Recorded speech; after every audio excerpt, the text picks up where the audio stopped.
자, 우리가 지난 시간에 우리 소득세 이론에 대해서 종합소득인 이자소득, 그다음에 배당소득, 사업소득, 그다음에 근로소득과 연금소득, 기타소득까지 해봤었는데 그 중에서 여기 기타소득에 대한 건 한번 잠깐 받을 필요가 있고 수시로 출제되는 항목이라서 다시 한번 잠깐 정리를 하고 넘어가도록 하겠습니다.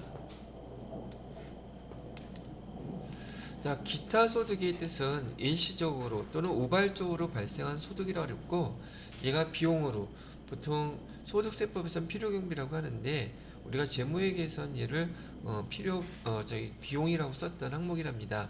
그래서 이러한 소득이 발생하게 되면 필요경비로, 즉 비용으로 80%를 인정하거나 60%를 인정해주겠다. 하나 더 있다면 실제로 발생한 비용을 인정해주는 세 가지 형태가 있어요. 실제 발생 필요경비만 인정해주는 세 가지 항목으로 구분을 하고 있는데요. 필요경비 80%를 다 인정해주는, 비용으로 인정해주는 항목은 크게 두 가지만 생각하시면 돼요. 공익법인, 보통 월드컵이 아니라 뭐죠? 올림픽 생각하시면 돼요. 올림픽 공익법인이 주최하는 대회에서 상금이나 부상을 받았을 경우 얘 80%를 인정해준다. 근데 여기 공익법인이라고 제가 얘기해 드렸는데, 요즘 TV에서 많이 얘기하고 있는 그런 그 오디션 프로그램 같은 거 있죠. 거기서 받는 것은 공익법인은 아니란 얘기예요. 그런 데에서 받는 거 상품 같은 경우에는 그냥 받는 금액 있죠. 받는 금액에서 필요경비 빼고 거기 무조건 20%가 원천징수 대상 금액이라고 지난 시간에 제가 계산해봐 드렸던 거 기억나시죠? 자, 그 다음에 주택입주 지체상금이라는 것은 아파트 입주할 때 재날제 입주 못하게 되면 거기다 보상금 받은 거, 그건 무조건 80%는 인정해주겠다고요. 또는 더 많이 발생한 비용이 있다면 필요경비로 그 둘 중에 하나 큰 걸로 인정해주겠다는 뜻이라고 얘기 드렸어요. 필요경비 80% 인정해주는 건 이 두 가지가 대표적인 것이고요. 물론 서화, 골동품도 있기는 하는데 얘는 80% 1억 원 넘어가는 거에 대해서는요. 근데 1억 원 이하인 거에 대해서는 90%까지 인정해준다고 하네요. 자, 참고로 그냥 그 정도 알아두시면 되겠고요. 그 다음에 필요경비 60% 인정해주는 게 시험 문제에 많이 출제가 되고 있어요. 필요경비 출제 60%를 인정해주는 거에 왜 뭐가 많이 출제가 되냐면 인적 용역 일시 제공하는 거에 대해서 보통 작사 작곡 이렇게 하시는 분들, 그다음에 원고료요, 뭐 그런 것들, 또 강의료 이런 것들에 대해서 일시 우발적으로 발생한 소득에 대해서 60%뭘 공제해준다? 필요금비로 공제해준다. 그래서 얘가 시험 문제 잘 나오는 편이라고 보시면 되겠어요. 그 다음에 여기 뭐 무형자산, 양도임대, 공익목적, 교재에 나와 있는 여러 가지 항목 중에서 제가 몇 가지 그나마 자주 출제될 수 있거나 용어 처음 보는 것만 제가 설명을 이렇게 해놨다고 보시면 되겠고, 차후에 우리 전산세무의 그 기출문제, 소득세법에 대한 문제가 나올 때 여기 문제 갖고 정리하라고 제가 얘기 드렸었죠. 일단 한번 들어보시면 되겠고, 그 다음에 무조건 분리과세, 연금 외 수령하는 운용수익 있잖아요. 얘는 무슨 소득이다? 기타 소득이에요. 연금을 갖다가 수령하게 되면 연금만 받으면 그건 연금소득. 근데 그 연금 받기로 했던 거 이외에 운영 수익이 또 별도로 나온다 그러면 걔는 이자 수익이 아니라 무슨 수익이라고요? 기타 수익. 운용 수익은 기타 수익이다. 그다음에 복권, 당첨 등 소득도 무조건 분리과세. 원천징수하고 5월달에 소득세 신고할 필요 없다고 얘기하는 거죠. 그다음에 서화나 골동품에 대한 그 양도소득이요. 얘는 무조건 분리과세. 양도할 때 차이 나는 금액들이 양도할 때 거기에 해당되는 그 세금을 갖다가 바로 징수하는 무조건 분리과세 항목이라는 거 참고로 알아두시라고 얘기하는 거예요.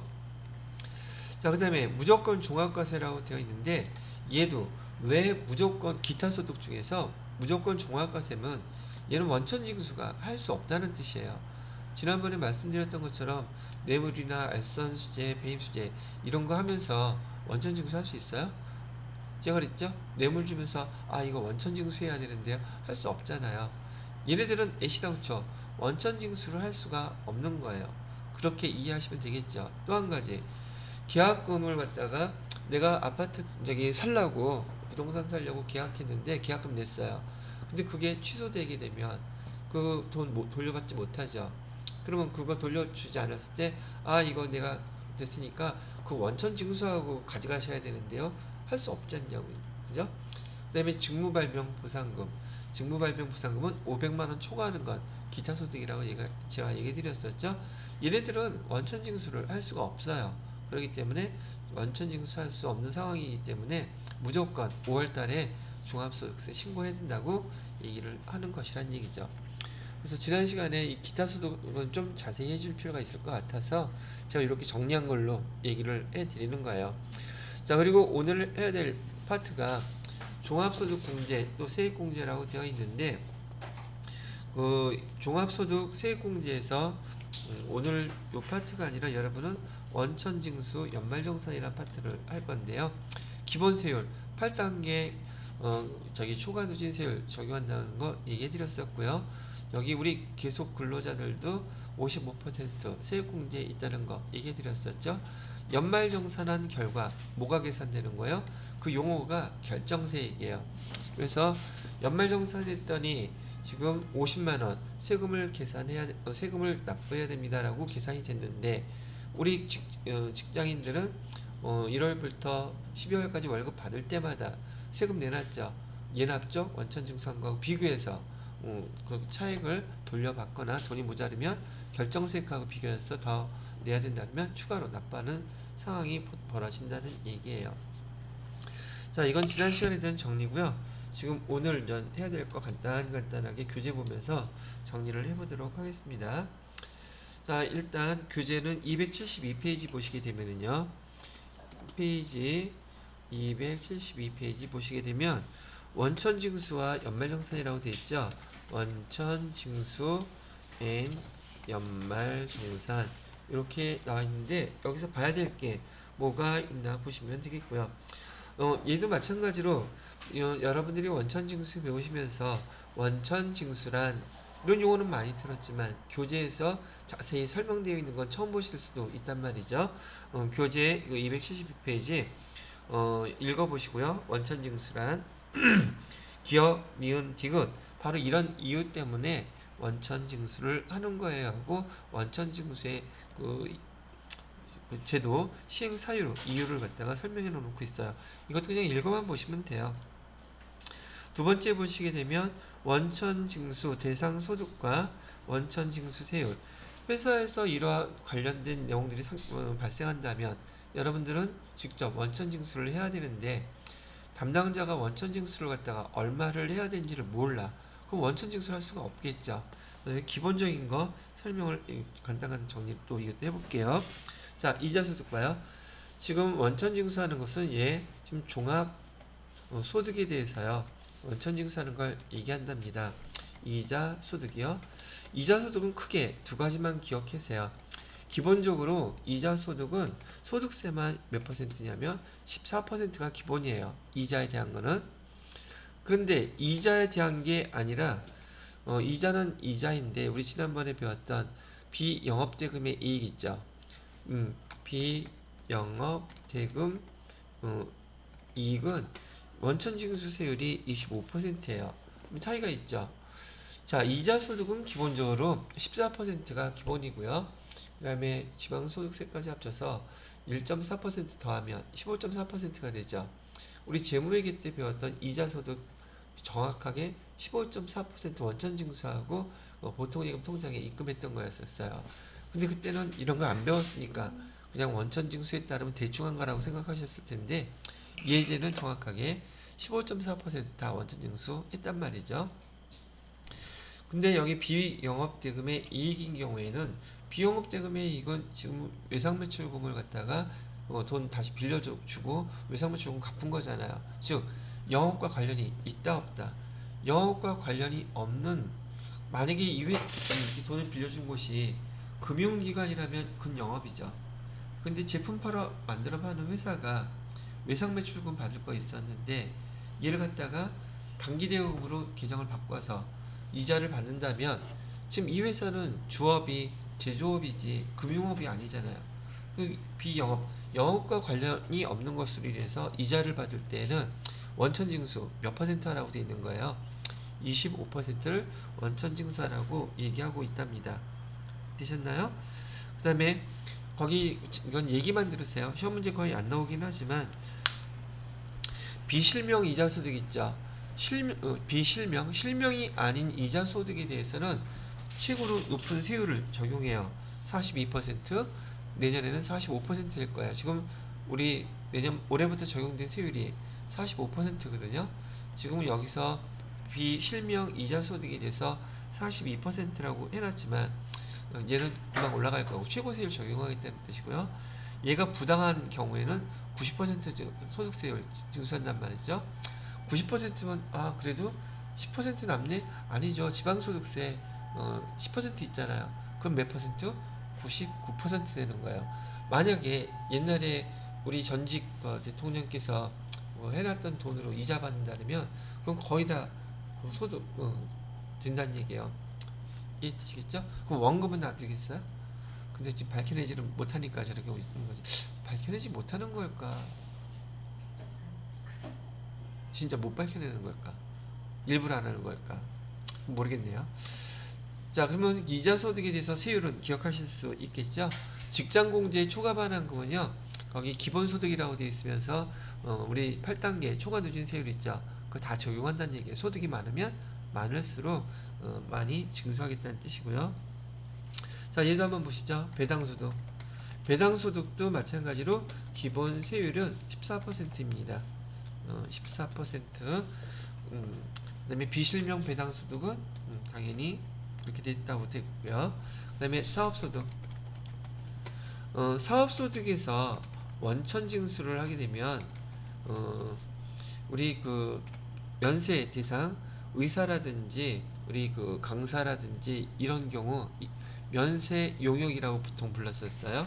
면세 용역 사업자들한테 원천징수할 때는 3% 하라고 얘기해 드리는 거랍니다. 그 다음에 5%는요? 5%는 우리 그 뭐라고 돼 있죠? 봉사료 5%일 때는 봉사료 수입에 대해서는 5% 소득 징수하라고 되어 있습니다. 지금 여기서 사업소득이라고 얘기하는 것은 얘네들은 다 개인 사업자들 얘기하는 거예요. 개인 사업자한테 돈 지급하면서 원천 징수할 때는 3% 또는 5% 이렇게 하라고 되어 있고요. 그 다음에 근로소득. 근로소득에 대해서 여러분이 매달 월급 받을 때마다 원천 징수하는 거는요. 여기 간이세액표라고 해서 간이세액표라는 게 있어요. 거기에 의해서 자동으로 다 원천 징수를 하고 있는 것이랍니다. 그 다음에 연금소득.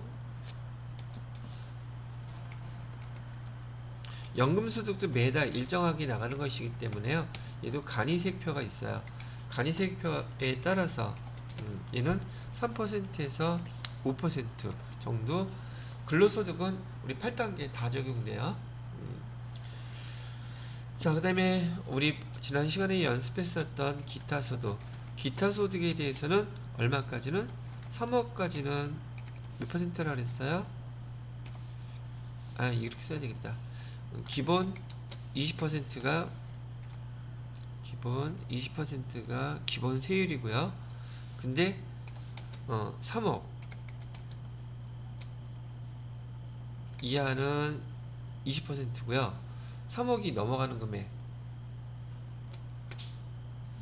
3억 초과에 대해서는 30%를 갖다 부과한다고 로또 당첨금 갖고 지난 시간에 설명 한번 해드렸었죠.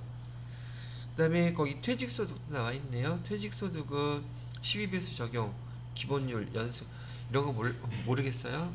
우리 나중에 프로그램에서 다 사용하는 것들이니까 이건 몰라도 되겠고요. 금융투자소득 거기는 그렇게 나와 있고요. 됐어요. 그래서 소득의 세율 지금 기본적으로 많이 출제되는 항목이니까 만약에 출제가 된다면 여기서 나오는 거니까 이렇게 정리만 해놓으시면 되겠어요. 금융소득은 기본적으로 14%가 기본이다. 사업소득은 3%하고 5%인데 그것도 보편적으로 3% 적용하더라. 기타 소득은 20%다. 근데 3억 초과하는 거에 대해서는 30%다. 이 정도만 기억해 두시면 되겠습니다. 그러면 이런 원천 징수를 갖다가 징수해서 납부는 언제 해야지 돼요? 그런데 직장인인 경우에 회사에서 이렇게 월급을 지급하고서는 그 다음 달에 2월 다음 달 10일까지 뭐를 신고해야 되느냐면 원천 이렇게 징수했다는 징수 이행 상황 신고서를 제출해야 돼요. 제출하는 게 신고고, 물론 이때 납부도 해야 되고요. 돈 내야 된다는 얘기죠. 신고 납부. 그래서 신고 납부를 10일까지 다 해야 된다고 얘기를 해요. 그런데 등등 뭐죠? 사업자에 따라서는 반기별 납부자도 있대요. 반기라는 것은 6개월마다 한 번씩만.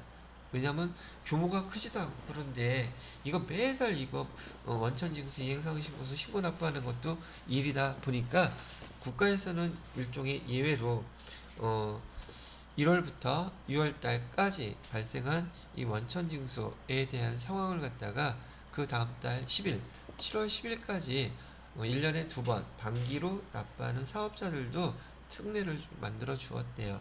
그래서 272페이지, 273페이지 보면 반기별 납부자하고 월별 납부자에 대한 납입 시기를, 신고 납부 시기를 정리해 놨고요. 원천 징수 시기에 특례라고 되어 있는데 여기 기본적으로 이자소득, 배당소득, 근로소득과 퇴직소득에 대해서 원천징수 언제 하라고 딱 나와 있죠. 혹시 여러분이 회사에서 연말정산 담당이 되고 급여를 담당하게 된다면 여기 날짜들 한번 쭉 보시고 이런 소득은 이때 원천징수 해야 되는 거구나. 근데 그 중에서도 거기 세 번째 근로소득, 퇴직소득, 여러분이 보통 일반 기업에 법인에 취업할 것이라고 한다면 근로소득하고 퇴직소득은 아주 밀접하죠. 그런 것들은 알아두시면 되겠습니다.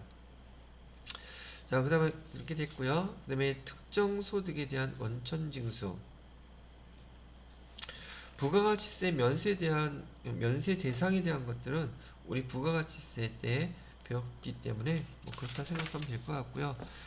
그 다음에 274페이지로 넘어가 볼게요. 거기에 봉사료 아까 제가 잠깐 설명해 드렸던 거 있었죠? 봉사료가 어떤 거 있는 건가 봐요. 안마 시술소, 이용원, 스포츠 마사지 업소, 기타. 여기 다른 건 얘기를 하는데 우리 주변에서 많이 볼 수 있는 저기 뭐죠? 분위기가 그래서 안 써놓은 것 같기는 해요. 여기 뭐라고 해야 되나? 융주점에서 뭐라 그러지 이거? 도우미, 노래방 도우미 있죠? 노래방 도우미들도 다 개인 사업자들에 고용된 게 아니라면. 그 다음에 KD 같은 경우도 그럴 것이고요. 이런 건 나중에 여러분 이제 세무 1급 정도 나중에 배우시게 되면 프로그램 안에 대상되는 여기 봉사료에 대한 게 쭉 리스트에 있어요. 선택하면 되는데 지금은 그렇게 사용하지 않으니까 이런 게 있다는 거 알려주시면 되겠고, 6번에 보시게 되면 원천 징수 관련 서류라 그러는데 이거는 우선 여러분이 여기서 봐두지 않으면 이 용어에 대한 내용을 구분을 하기가 쉽지 않은지라 원천 징수 서류 그냥 명칭만 한번 딱 들어주세요. 금방 기억하실 거예요. 원천 징수 영수증. 자, 첫 번째 기억해 보시면 원천 징수 영수증이라고 얘기하는 것은 예를 들어서 회사라면 회사에서 의무자가 소득자 누구한테 여기 급여 아니면 퇴직금 관련된 소득들 지급했다고 그 증빙 서류를 얘기하는 거예요. 그래서 소득자가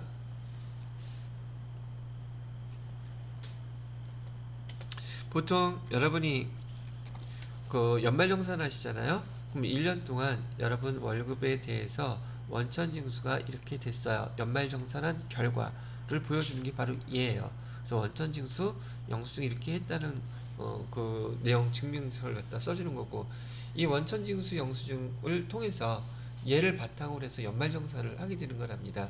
왜? 내가 1년 동안 얼마를 받았고 얼마를 원천징수했고 납부한 건 얼마고 내가 그 내용을 알아야 되잖아요. 근데 규모가 작은 회사들이 이거 아예 안 나눠주죠.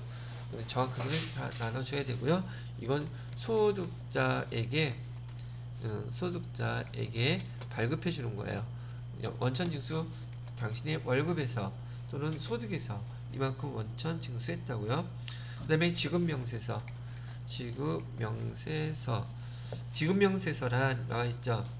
소득세 납부 의무가 있는 개인에게 원천징수 대상 소득을 지급하는 자가 소득자의 인적사항, 그다음에 소득의 종류 이런 것들을 쭉 다 기재를 해서 여기 세무서에다가 제출하는 걸 말하고, 이게 지급명세서는 개인별로 여기 세무서에 다 제출을 해야 되는 서류고, 이거 제출 안 하면 가산세 있어요. 그래서 담당자가 꼭 국세청에다가 알려줘야 되는 증빙서류라는 얘기고, 맨 밑에 보면 제대로 안 하게 되면 가산세 얼마 있다고 그랬어요? 1% 있다고 그랬죠. 자, 그 다음에 여기 세 번째는 원천징수 이행상 신고서, 아까 얘기했던 거죠. 원천징수 이행상황 신고서, 얘를 갖다가 제출하는 걸 우리는 신고라고 얘기하는 거예요. 여기에 적혀져 있는 금액을 돈 내는 걸 납부라고 부르는 것이고요. 그래서 원천징수 서류에 대한 거 여러분이 회사에서 급여 담당자가 되면 많이 접해보실 용어들이고, 그거의 뜻이 뭔지 여기서 정리를 해두셔도 좋겠다는 얘기죠. 자, 그 다음에 275페이지 보시게 되면 네 번째 뭐라고 되어 있느냐면 근로소득 간이지급 명세서라고 되어 있죠.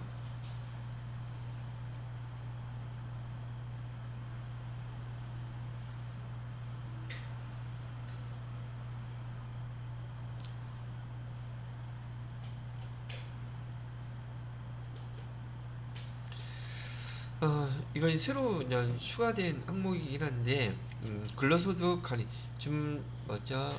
저기 뭐지 이것 때문에 지난번에 아주 난리가 났었는데, 그 급여 담당자들이 이거 원래 없었어요. 1년에 한 번 연말정산하고 지출하면 되기로 돼 있었는데, 얘가 지금 1년에 두 번 하게 돼 있단 말이죠. 그래서 또 내용은 같아요. 한번 읽어보면, 소득세, 납세 의무가 있는 개인에게 원천징수 대상 사업소득을 지급하거나 상용 근로자, 일용 근로자는 제외하고요. 근로소득을 국내에서 지급하는 자, 법인 포함해서 반기 동그라미 치시고요. 반기 동안 지급한 소득에 대해서 근로소득 간이지급 명세서를 그 지급일이 속하는 반기에다 또 동그라미 치고, 반기 마지막 달 다음 달인 경우 말일까지 지급해야 된다는 얘기예요. 자, 지금 기본적으로 이걸 왜 그렇게 했었냐면, 네 번째,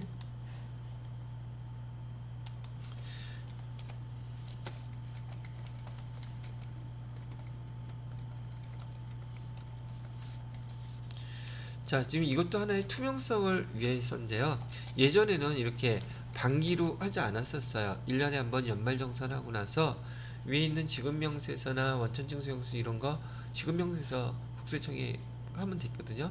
그런데 지금 보니까 사람들이 이중률이 너무너무 많아. 중간에 그 떨어져 나가는 것들이 많아서 그때까지 기다리지 않겠다는 뜻이었었고요. 그래서 반기마다 여기 근로소득, 회사에서 근로소득표 간이수익표에 의해서 여러분들 급여에서 세금 빼놨던 거, 납부했던 거 있죠. 그 신고서 먼저 제출하라는 거예요. 반기마다. 그러면 좀 더 디테일하게 볼 수 있겠죠. 자, 여기까지 해서 원천징수에 관련된 거 간단히 정리해 드렸고요. 자, 이번에 보시게 되면 연말정산이라고 되어 있죠. 그 다음에 연말정산 대상소득이 뭔지, 거기 기업, 니은, 디귿, 얘네들은 연말정산 하는 소득이래요. 근데 기억, 니은, 디귿 보시면 되겠고요. 이론에 요거 나오면 처음 들어보는 용어라서 얘네들이 연말정산을 해야 되는 소득인가? 그냥 요게 아리까리할 때가 있어요. 저기 첫 번째 거기 기억해 보시게 되면 우리 직장에 다니는 직원들에 대해서 근로소득은 원천징수 한다는 건 당연히 알겠죠. 근데 납세조합이라는 말을 또 처음 들어봐. 납세조합은 뭔데요? 얘는 1965년에 만들어진 법인데 여기 우리 주변에 개인 사업자들 있죠. 특히나 1차 산업에 종사하시는 분들, 농업, 어업, 축산업 이렇게 가입하는 분들은 사업자임에도 불구하고 세금을 매달 우리 근로자들처럼 원천징수해 놓지 않죠. 그러니까 그 조합을 하나 만들어서 그 조합에서 그 매달 번 돈에 대해서 일정한 금액을 세금으로 미리 띄워놓고 걔를 연말정산하는 것처럼 납부하게 되면 그 혜택을 주겠다고 한 거랍니다. 납세조합. 일반 개인 사업자들도 조합을 만든 다음에 월급처럼 띄라는 얘기예요. 그러면 혜택을 주겠다고요.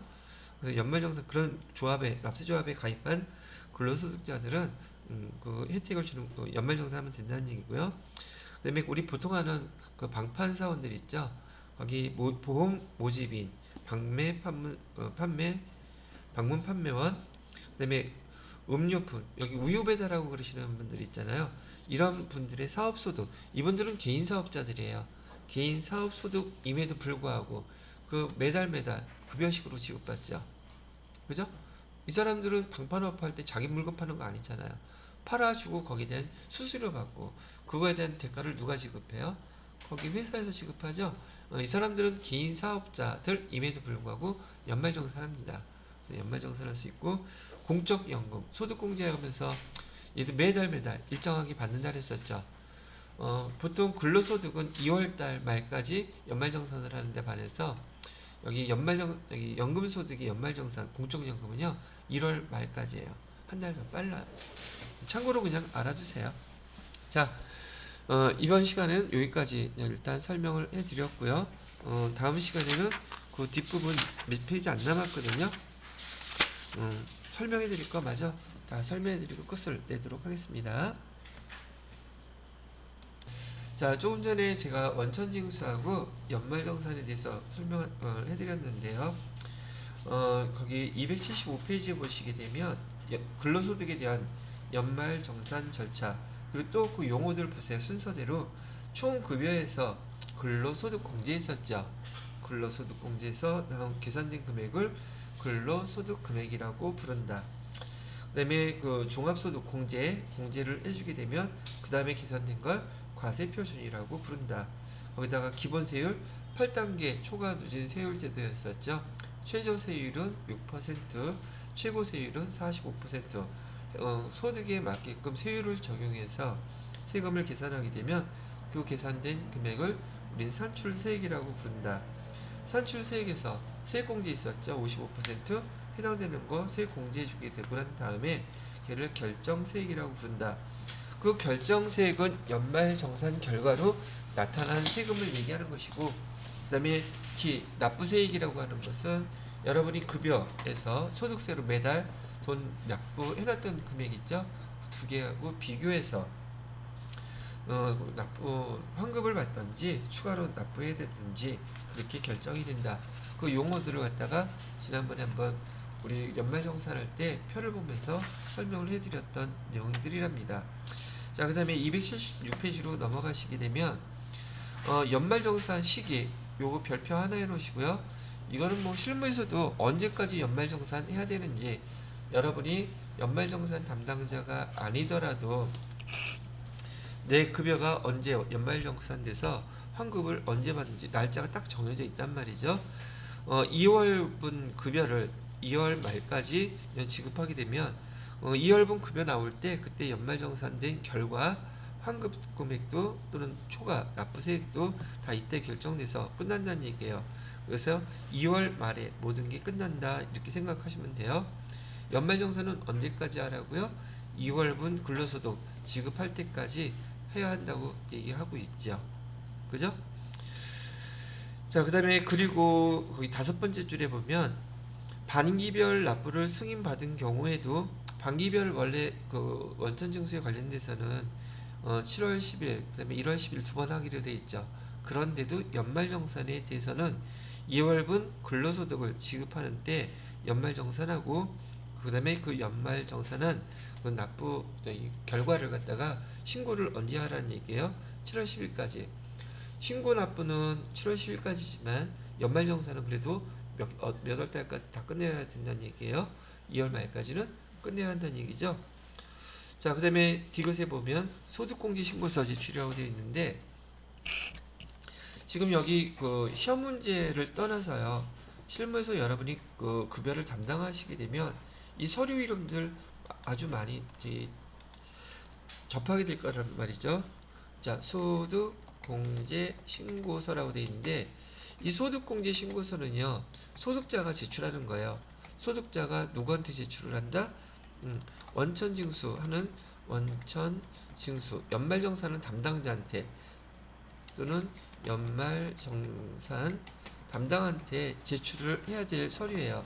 그럼 여러분들이 연말정산을 해주는 담당자라고 한다면 연말정산 들어가기 전에 소득공제 신고서를 갖다가 먼저 받아야 돼요. 그럼 소득공제 신고서가 뭔데요? 우리가 그 부양가족 있죠.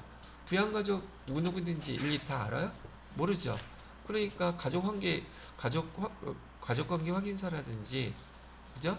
그다음에 주민등록번호라든지 같이 지금 살고 있는 부양가족의 명세가 있어야 될 것이고, 그다음에 이 사람들이 여러분들이 그 직원의 가족들 중에서 부양가족 중에서 기본공제 대상자가 되는지 안 되는지 그런 세밀한 내용, 소득이 있는지 없는지 알아요? 몰라요? 모르죠. 그걸 누가 표시해 줘야지 돼요? 소득자가 표시를 해줘야 된단 말이죠. 근데 실제로 해주나요? 안 해주니까 그냥 다 기본적으로 누가 해요? 담당자가 알아서 하죠. 근데 만약에 그 소득자, 그 부양가족 중에서 소득이 있는지 아닌지, 지금 딸이, 아들이 지금 대학생인데 지금 1학년이야. 알바를 해서 돈을 버는지, 패션 모델을 해서 광고 수입으로 1억을 받는지, 연말정산 담당자가 그걸 알 수가 없단 말이에요. 하여튼 그런 내역들을 갖다가 여기서 신고를 갖다가 받아서 해줘야 되는 거예요. 자, 그래서 근로소득자는 나왔죠. 근로소득자는 연말정산 전까지 원천징수 의무자에게 소득공제 신고서 제출해야 된다고 되어 있죠. 이게 또 안 받는 회사들 많더라고요. 알아서 하는 거지. 그다음에 연말정산의 효과. 연말정산 근로소득만 있는 사람들은 연말정산하고 5월달에 확정신고할 필요가 없다 그랬죠. 그런 효과에 대한 설명 나와 있고, 마지막 여기 연말정산된 소득만 있는 납세 의무자는 연말정산으로 모든 납세 의무가 종결되므로 확정신고 의무 면제. 그러나 연말정산된 소득 이외에 종합과세 대상인 다른 소득이 있는 경우는 확정신고 의무 면제되지 않는다 그랬죠. 다른 소득이 있으면 또, 근데 이건 종합소득과 관련돼서예요. 이런 경우 있지 않을까? 한 번 더 써보면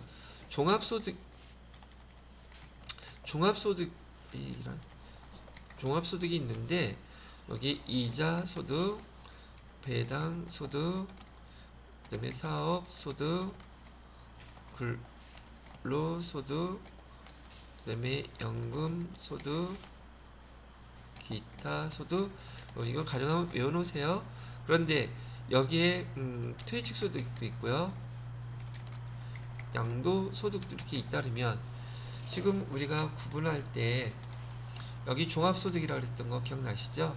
그래서 우리는 종합소득과 퇴직소득, 양도소득 이렇게 분류를 했었는데요. 지금 여기 근로소득만 있는 이 소득자는 연말정산으로 5월달에 종합소득세 신고할 필요 없다 그랬었죠. 그죠?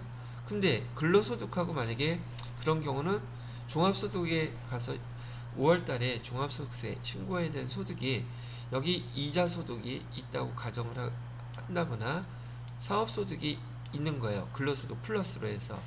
그렇게 추가적인 종합소득이 중복될 경우에 이 사람은 5월달에 5월 종합소득세 확정신고 해야 된다는 얘기예요. 다시. 오케이? 추가적으로 이렇게 있는 소득이 있다면, 그런데 이런 경우도 있잖아요. 여기 근로소득이 있고요. 이번에는 이자 종합소득 안에 있는 그 소득이 아니라 퇴직소득도 이렇게 있을 수 있잖아요. 그죠? 근로소득도 있고 퇴직소득도 있을 때 5월달에 확정신고 해야 되겠습니까? 라고 물어보는 거예요. 필요 없다고요. 얘는 별도로 세금 내죠. 그죠?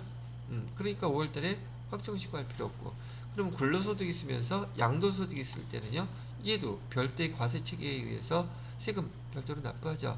5월달에 확정신고 할 필요 있겠다 없겠다? 얘도 없다는 거예요. 이해되시겠죠? 그래서 분류소득과 합산되는 게 아니라 종합소득 내에서 근로소득과 다른 소득이 있다면, 해당되는 소득이 있다면 얘는 확정신고 해야지 돼요. 근데 근로소득만 있으면 안 해도 된다고요. 자, 여기까지 해서 276페이지의 항목까지는 마무리가 되어 봤고요.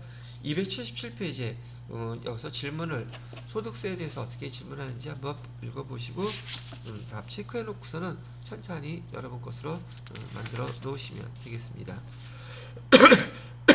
자, 그 다음에 다음 파트가 마지막 파트인 278페이지에 소득세를 신고, 납부 결정하는 게 나와 있어요. 1번에 과세 표준 확정 신고, 여기서 얘기하는 첫 번째 항목이죠. 과세 표준 확정 신고. 과세 표준 확정 신고는 언제까지요? 5월 1일부터 5월 31일을 과세 표준 확정 신고. 보통 얘를 종합소득세 신고 납부 의달이라고 하는 이런 플래카드 같은 것들을 보통 5월달에 많이 붙여놓거든요. 이 종합소득세 신고 납부는 다 누구한테 해당되는 것들이라고요?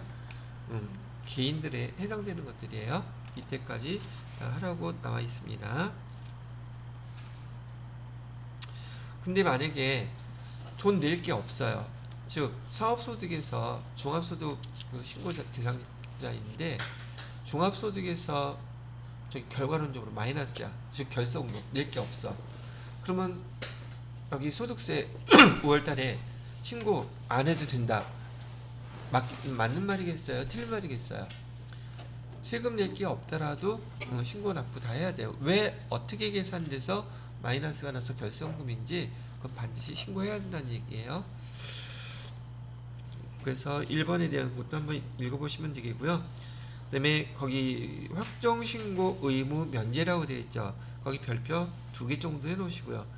기억은 근로소득만 있는 자, 당연히 확정신고 안 해도 된다고 그랬었고요. 퇴직소득은 분류과세죠. 이 사람도 확정신고 안 해도 되고요.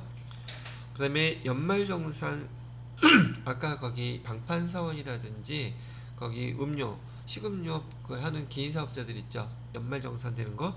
얘는 성격이 연말정산이 되는 그 소득이기 때문에 그 근로소득 있는 연말정산하고 똑같이 취급하시면 돼요. 그 다음에 공적연금도 연말정산 한다고 그랬었죠. 그래서 공적연금만 있는 자도 여기 확정신고 안 해도 되고요. 그 다음에 분리과세는 종합소득에서 분리한다는 뜻이었다 그랬었잖아요. 그래서 분리과세자도 확정신고 안 해도 됩니다. 자, 그 다음에 두 번째는 확정신고 의무. 이것도 잘 나오기는 해요. 문제가 되게 되면. 자, 그 다음에 세 번째 확정신고 납부기한. 확정신고 납부기한이라고 되어 있는데 일반적으로 날짜는 아까 5월 1일부터 5월 31일까지라고 얘기했었죠. 사망한 경우에는요, 사망 개시일이 속하는 달 말일부터 6개월. 이것도 사망신고는 사망했다는 경우 이렇게 해볼게요. 사망을 했으면 3월 15일날 사망을 했다고 치면 그 달이 속하는 달은 3월 31일까지죠. 그로부터 6개월 이내에 그 개인에 대한 확정신고 하라는 얘기를 합니다. 출국하는 경우도 출국일 전날까지. 자, 그 다음에 분납의 개념 좀 아셔야 되겠다. 여기 보시죠. 여러분이 이거 그냥 계산하려면 좀 어려우니까 우선 분납은요. 제가 지난번에 부가가치세는 분납할 수 있다 그랬나 없다 그랬나요? 부가가치세는 시당초 처음부터 국가 돈이기 때문에 분납이라는 게 허용이 안 돼요. 본인이 알고 처음부터 부가가치세는 손대면 안 된다는 얘기인데 보편적으로 사업하는 사람들이 내 주머니 들어오면 내 돈이라고 생각하잖아요. 그죠?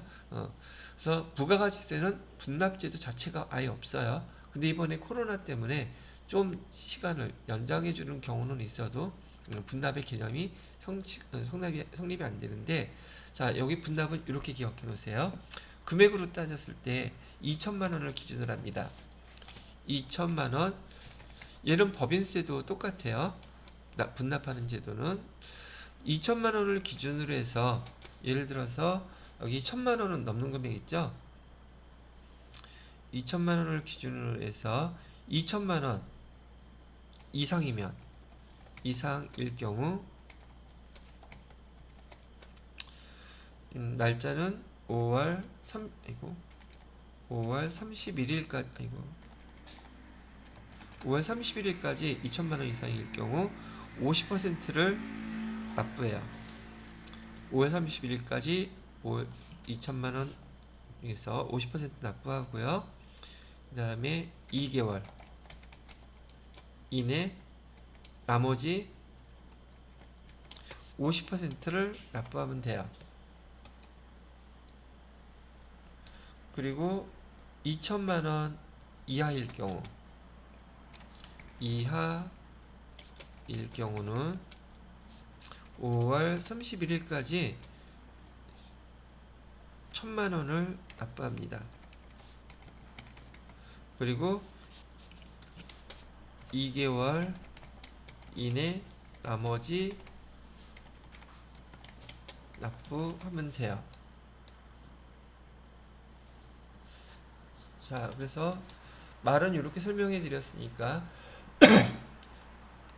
세금을 두 가지로 나누어서 예를 들어 드릴게요. 첫 번째, 납부에 대한 소득세가 2,500만 원, 2,600만 원이라고 해야지 계산이 빠르겠지? 2,600만 원일 경우 5월 31일 날 얼마를 납부하면 되겠습니까? 50%니까 1,300만 원 납부하고 7월, 6월, 7월 31일까지 1,300만 원 납부하면 된다는 얘기예요. 그런데 이번에는 납부해야 될 금액이 1,900만 원이라고 해서 1,000만 원이 넘어가게 되면 5월 31일까지 일단 1,000만 원은 납부하시고요. 7월 31일까지 나머지 900만 원을 납부하는 거라고 이렇게 구분해 드리는 거예요. 이러면 구분하는 게 어렵지는 않으시겠죠? 2개월 분납이라는 게 설명하는 게 그 내용이랍니다. 자, 그 다음에 279페이지에 보시게 되면 소액부 징수라고 되어 있어요. 1,000원, 1,000원이죠. 1,000원 미만인 금액 다음에 해당하는 경우 소득세 징수 안 하겠대요. 그럼 금액이 얼마 미만이면은요 1,000원 미만인 경우 이거 시험 문제 잘 나와요. 2,000원 아니 문제 내기 되게 좋잖아. 그 다음에 중간 예납세액은 30만원 미만인 경우 그렇다고 치면 되겠고요. 그 다음에 거기 2번에 중간 예납이라고 되어 있죠. 이거는 근데 다가 아니라 거기 사업소득이라고 되어 있죠. 종합소득세 중에서 사업소득은 법인세하고 똑같아요. 사업소득자한테 1월부터 6월까지 발생한 거에 대해서 11월 31일까지 중간 예납해야 된다고 했고요. 전년도 납부한 거에 1월 2분의 1, 50%만 그냥 무조건 내면 돼요.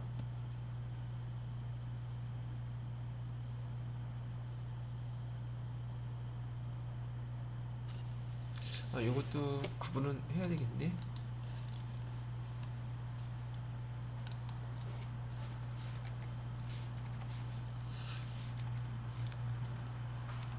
중간 예납, 우리 재무회계 때 많이 배웠던 건데요. 여기 개인일 경우의 중간 예납은 1월 1일부터 6월 31일까지에 대해서 며칠까지요? 11월 며칠? 11월 30일까지. 기간 꽤 많이 주죠. 5개월이에요. 까지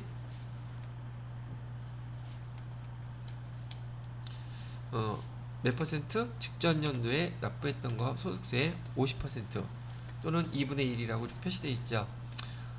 근데 중간예납은 우리 재무회계에서 법인에 대해서도 중간예납 배우셨잖아요. 그래서 1월 1일부터 얘도 똑같이 6월 30일까지인데 날짜가 개인하고는 달라요. 얘는 8월 31일까지예요. 즉 얘는 2개월 이내 직전 연도에 법인세 납부했던 거에 50% 또는 다른 말로 2분의 1 이렇게 납부해야 된답니다. 날짜 한번 구분해 본 거예요.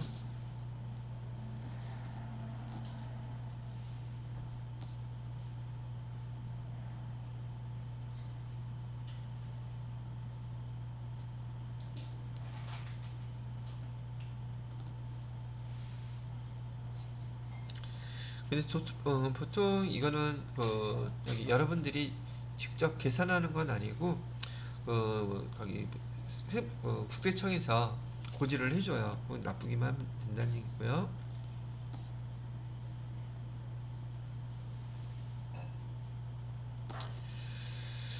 자, 그 다음에 사업장 현황 신고.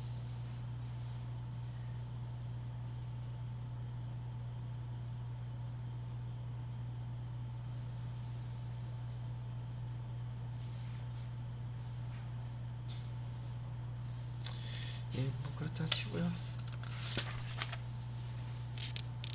자, 그 다음에 280페이지에 결정과 경정, 그건 용어를 설명하는 거죠. 결정, 경정, 실지 조사 결정이란 과세 표준 신고서 및 그 첨부 서류에 의해서 비치 기장된 장부, 기타 증명 서류에 의해서 과세 표준과 세율을 결정하는 것을 결정 또는 경정하는 것을 말하는 것이고, 추계 과세 표준을 조사 결정함에 있어 장부와 증명 서류가 없거나 중요한 부분이 미비하거나 기장의 내용이 시설 규모, 종업원 수 등에 비추어 허위임이 명백하여 장부 또는 증명 서류에 의해서 과세 표준과 세액을 결정할 수 없는 경우 경비율 또는 동업자 권형에 의해서 결정하는 것을 추계 조사 결정이라고 한다. 말 그대로 자료가 다 있으면 제대로 계산할 수 있죠. 그걸 뭐라고 부른다? 실지 조사 결정이라고 하는 것이고요. 대부분 실제로 이렇게 해요. 근데 만약에 추계 조사를 하게 되는 경우는 좀 자료가 미비해. 근데 이건 고의로 이렇게 하는 것도 물론 있긴 하겠지만 보편적으로 고의보다는 몰라서 기록을 못해서 그러는 경우가 꽤 많이 있답니다. 규모가 큰 데보다는 규모가 별로 크지 않은 회사들이 많이 여기 속하겠죠. 그럴 때는 추계 한다고 얘기되어 있고요. 그 다음에 가산세. 그러면 어차피 이 사업자들도 지금 소득세와 관련돼서 지금 서류 신고할 때마다 제대로 신고를 못했겠죠. 그러면 얘도 가산세 내야지 되는 건 똑같아요. 가산세에 거기 원천징수 이행사항 신고서 이런 거 제출 못했을 거 아니겠어요? 금액이 틀려 있거나 그러면 신고가 불성실하죠. 신고라는 말은 그 서류를 제출하는 걸 신고라 그랬었어요. 그리고 금액도 틀려 있겠죠. 그럼 얘도 똑같이 하루치 이자 계산해 갖고 납부 못한 거에 대해서 또 납부지역 가산세 내야 되겠죠. 그런데 여러분들한테는 시험 문제 거의 나오지는 않아요. 그래서 잠깐 한번 읽어보시면 되겠고요. 282페이지에 소득세와 관련돼서 기타 가산세 이런 것들이 있습니다. 라고 나와 있습니다. 그 정도만 알고 계시면 되겠고, 독서하듯이 한번 시간 되는 대로 읽어보시면 되겠어요. 그 다음에 거기 283페이지부터 확인 예제라고 해서 이제 문제가 쭉 나와 있거든요. 얘도 문제 어거지로 풀려고 하지 마시고 시간 되신다면, 시험 지금 모자르지는 않다고 보는데 차근차근 읽어보면서 문제 한번 풀어보시게 되면 좋을 것 같으네요. 자, 근데 뭐 이것도 마찬가지로 여러분이 봐둬야 될 항목이라고 저는 생각이 드는데, 제가 요거 끝나면 그냥 바로 기출문제 풀어드릴 거죠. 지금 최근에 봤던 시험 문제가 98회예요. 그다음에 여러분이 12월 마지막 월에 응시하는 시험이 99회거든요. 그럼 가장 최근게 몇 회예요? 98회죠. 제가 역으로 기출문제들 갖다가 이론하고 실기 천천히 풀어드리도록 하겠습니다. 자, 여기까지 소득세 이론에 대한 것도 한번 쭉 설명을 마무리했습니다. 이렇게 정리해 주시고요. 지금 볼 수 있으실 때 문제도 한번 보고 문제도 풀어보고 읽어보고 하시고요. 기출문제 풀게 되면 기출문제에서 나오는 문제들 있죠. 소득세법 문제가 지금 이론으로 3문제더라고요. 부가세는 2문제, 소득세는 3문제. 그럼 점수는 6점이거든요. 그래도 실기 부분을 먼저 잘 하시면 소득세와 관련돼서 원천징수요. 이런 문제 맞추는 게 그래도 한두 문제를 건질 수 있으니까 실기를 먼저 하시라고 제가 얘기해 드리는 겁니다. 자, 일단 이렇게 해서 관련된 소득세법의 문제는 수업은 이걸로 마무리하도록 하겠습니다.